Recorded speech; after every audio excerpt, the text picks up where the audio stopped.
Hola amigos, bienvenido al canal GSM Fan. Hoy les presento la tableta Samsung Galaxy Tab S9 FE.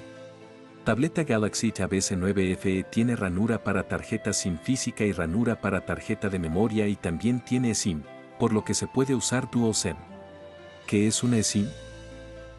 Una tarjeta eSIM, también llamada SIM virtual o chip virtual, es la versión digital de las clásicas tarjetas SIM de datos.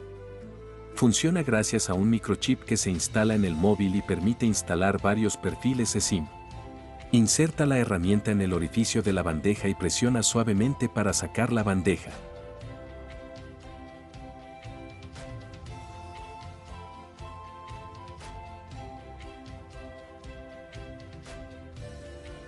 La tableta acepta una tarjeta micro SD opcional de hasta 1 terabit.